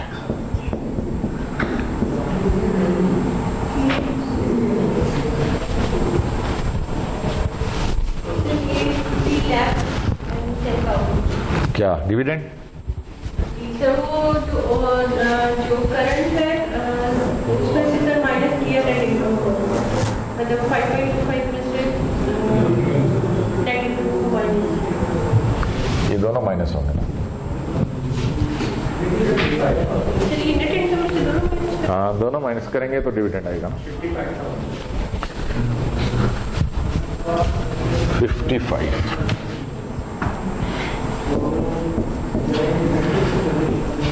अब करके भी देख लें फॉर्मूला, ये दोनों ऐड होके ये माइनस करेंगे तो ये आना चाहिए ना 5,25,000।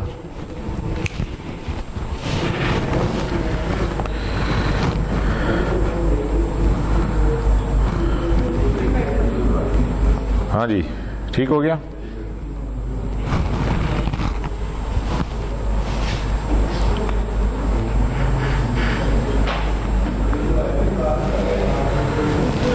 क्वेश्चन 7 भी कर लेंगे आप। मार्केट वैल्यू एडेड, पहला जो क्वेश्चन किया था। क्वेश्चन 7 में मार्केट वैल्यू एडेड निकालना है। तो ये वाले क्वेश्चन अभी कर, असाइनमेंट में करना असाइनमेंट नहीं, भी अभी क्लास वर्क है। मार्केट वैल्यू एडेड निकालना है जी। क्वेश्चन 7।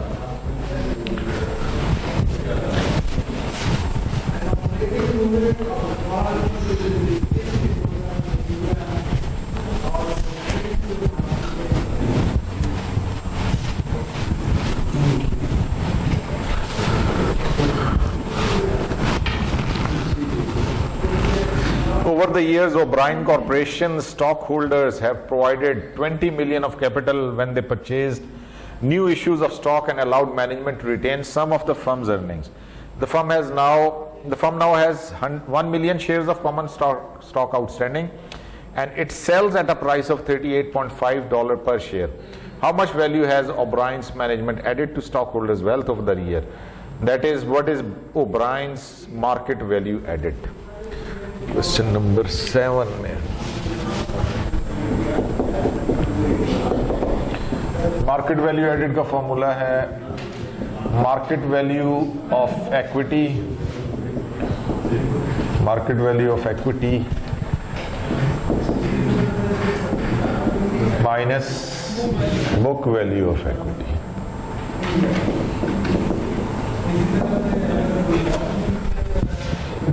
मार्केट वैल्यू निकल आएगी हमारे पास 1 मिलियन शेयर्स हैं और एक शेयर 38.5 का है।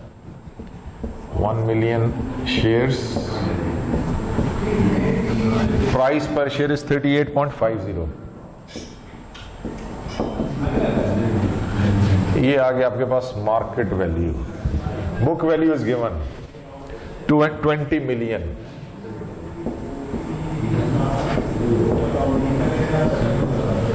इन दोनों का डिफरेंस 38.5 मिलियन हो जाएगा माइनस 20 मिलियन, 18.5 मिलियन आंसर आता है।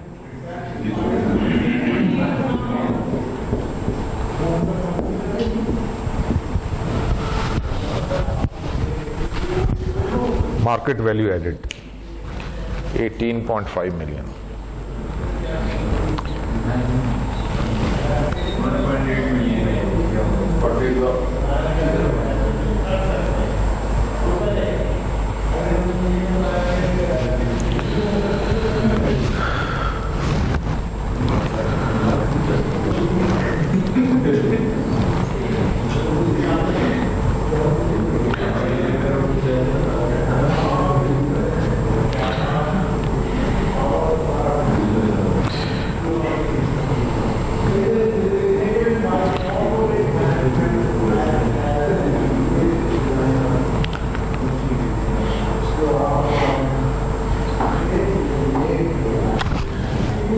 cash flows. Question number 6. Vesudivan Incorporation recently reported operating income of $2.75 million, depreciation of $1.2 million, and had a tax rate of 40%. The firm's expenditure on fixed assets and net operating working capital totaled $0.6 million. How much was its free cash flow in millions? Okay, जी free cash flows का formula है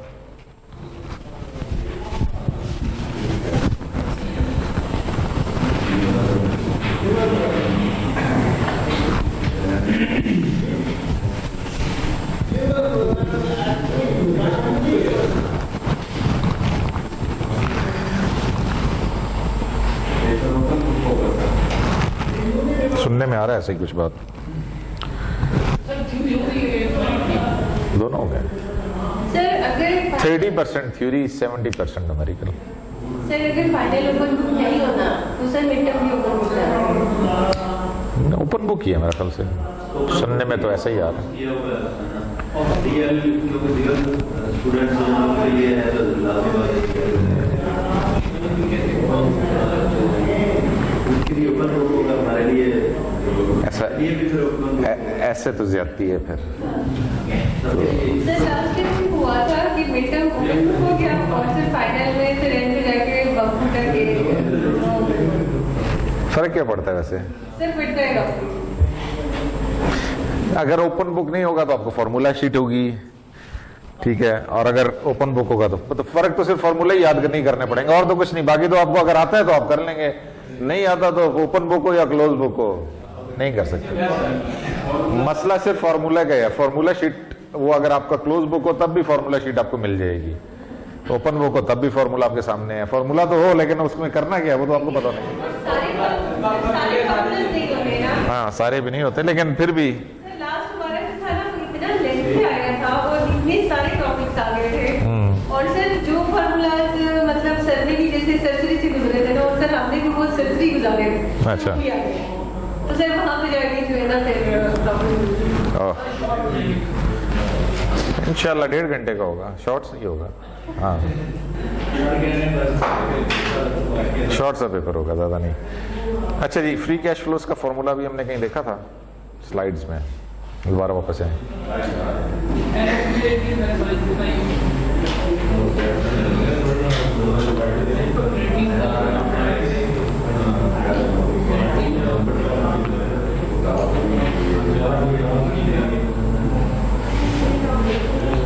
Net operating profit after tax minus net investment in operating capital.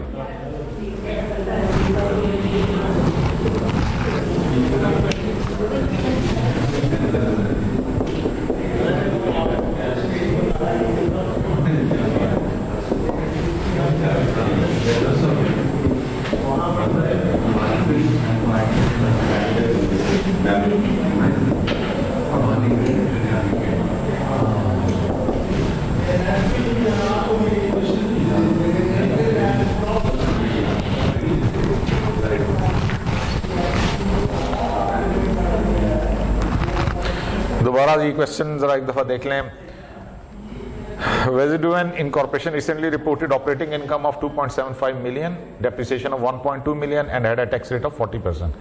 The firm's expenditures on fixed assets and net operating working capital total 0.6 million. How much was its free cash flow in millions? अच्छा इसमें tax का जो है वो तो कोई ताल्लुक नहीं है टैक्स तो एक्स्ट्रा दिया हुआ इन्फॉर्मेशन के लिए मेन मसला है ऑपरेटिंग इनकम का वो दिया हुआ है net operating profit after tax ये जो ऑपरेटिंग इनकम है इसमें से डेप्रिसिएशन माइनस हुई होगी ना ऑपरेटिंग इनकम में से डेप्रिसिएशन माइनस ईबीआईटी का मतलब इसमें से डेप्रिसिएशन गया हुआ है तो डेप्रिसिएशन हम वापस ऐड कर देंगे इसमें फ्री कैश फ्लोज है ना नेट कैश फ्लो में क्या फॉर्मूला है उसमें हम डेप्रिसिएशन को वापस ऐड कर देते हैं तो बस इसमें एक ही स्टेप है ये net operating profit after tax के लिए हमने ये करना है कि ईबीआईटी जो दिया हुआ है इसमें डेप्रिसिएशन को वापस जमा कर दें और बाकी वो माइनस तो यही रहेगा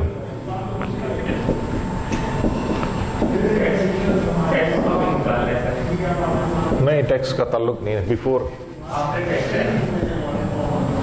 net operating profit after tax है, राइट। तो 1 माइनस टी करेंगे, फिर 1 माइनस टी करेंगे। EBIT में से टैक्स भी माइनस करना है, is equal to EBIT multiplied by 1 minus tax plus depreciation. ठीक है, तो टैक्स चाहिए हमें, ठीक है। 2.75 1 माइनस टी, टैक्स रेट 40%, 0.6 आ जाएगा।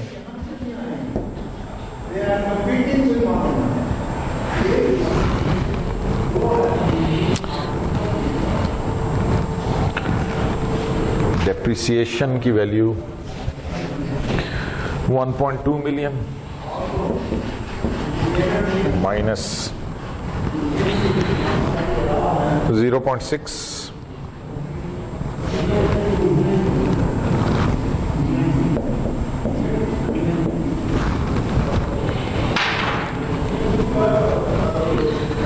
कितना आ गया जी?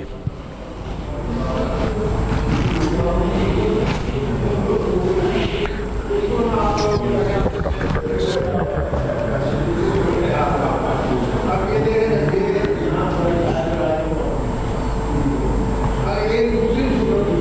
2.25।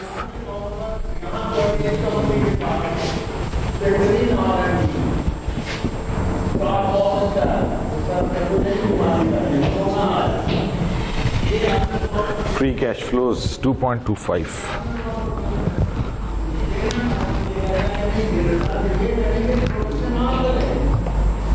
ओके जी, एक क्वेश्चन रह गया। 1 माइनस टैक्स 0.6, यहाँ पे तो इंटरेस्ट टैक्स तो 40% लिया। तो 1 माइनस 0.4, 1 माइनस 0.4।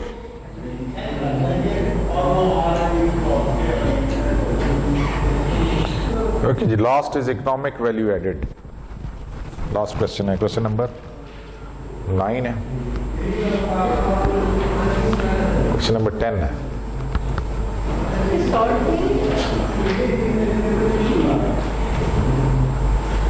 आपके पास शेयर की हुई है स्लाइड, सॉल्व वाली भी आपके पास ही है, उसमें है, ग्रुप में पड़ी हुई है।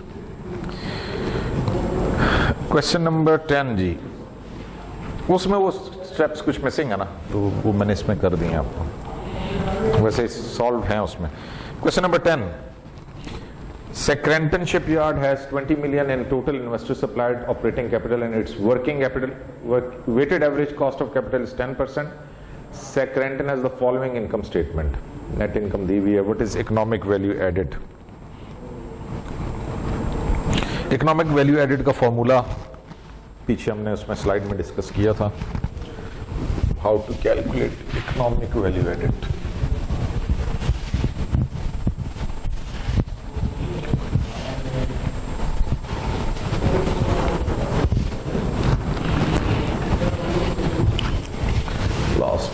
क्वेश्चन नंबर 10 है, economic value added is equal to EBIT 1 minus T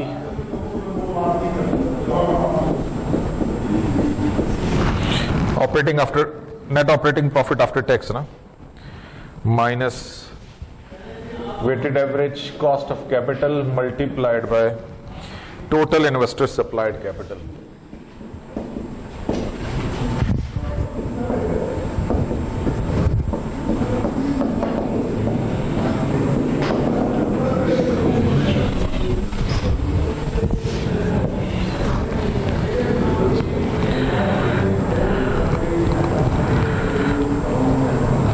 EBIT is 4 million. Tax rate is 40%. तो 1 माइनस टी 0.6 ही हो जाएगा, 0.6।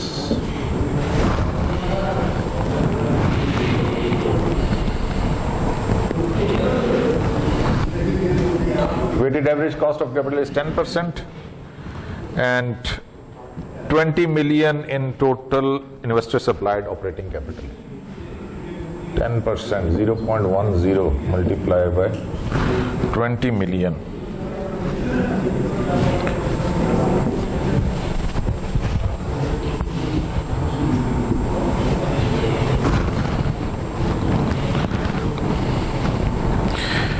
.4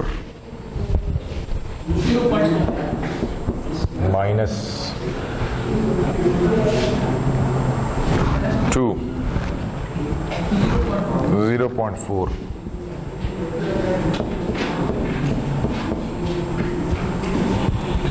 economic value added 0.40. हाँ जी, उसका बस इसमें तो वो फॉर्मूला इकोनॉमिक वैल्यू एडेड क्या है कि हमने कितनी हमारी वेल्थ में इंक्रीज हुई है इन दैट पीरियड, तो net operating profit after tax minus cost of capital. Cost of capital के लिए हमारे पास दो चीजें चाहिए, weighted average cost of capital और टोटल इन्वेस्टर सप्लाइड कैपिटल, वो दोनों चीजें दी हुई है हमारे पास। ठीक है, तो ये net operating profit after tax आ गया। EBIT इज 4 मिलियन, वहां इनकम स्टेटमेंट में दिया हुआ ये EBIT यहां से लिया हमने 4 मिलियन, और टैक्स रेट यहाँ पे दिया हुआ है 40%। तो EBIT 1 - T हो गया, और ये 10% गिवन है क्वेश्चन में। Weighted average cost of capital is 10% और investor supplied capital is 20 million. Values वहां से मिल गई। चलें जी, मेरा ख्याल ब्रेक कर ली जाए। बस ये क्वेश्चंस आप दोबारा जरा एक दफा घर जाके प्रैक्टिस अपने हाथ से करेंगे, 2-4 दफा प्रैक्टिस करेंगे तो गुड इनफ।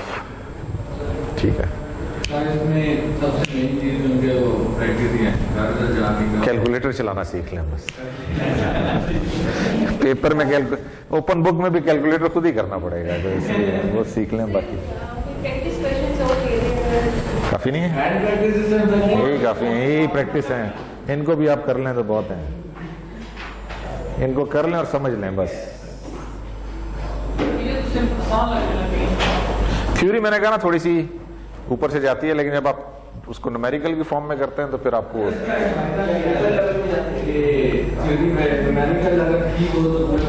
हाँ।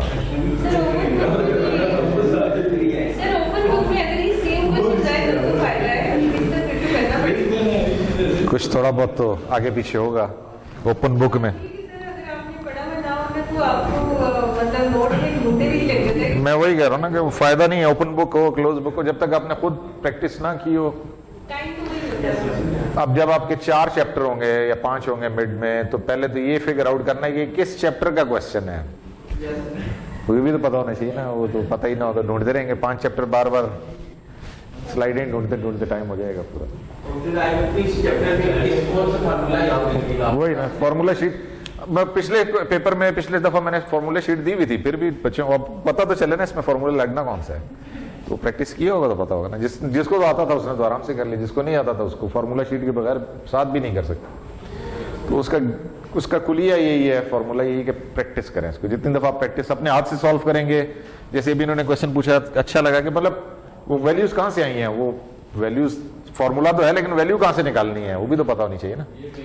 तो वो आप प्रैक्टिस करेंगे तो फिर ही आपको पता लगेगा कि ये वैल्यू आई कहाँ से है, टैक्स का कैलकुलेशन कैसे हुई है, इंटरेस्ट की वैल्यू कहाँ से कैलकुलेट हुई है, डिविडेंड का जो अभी हमने किया था।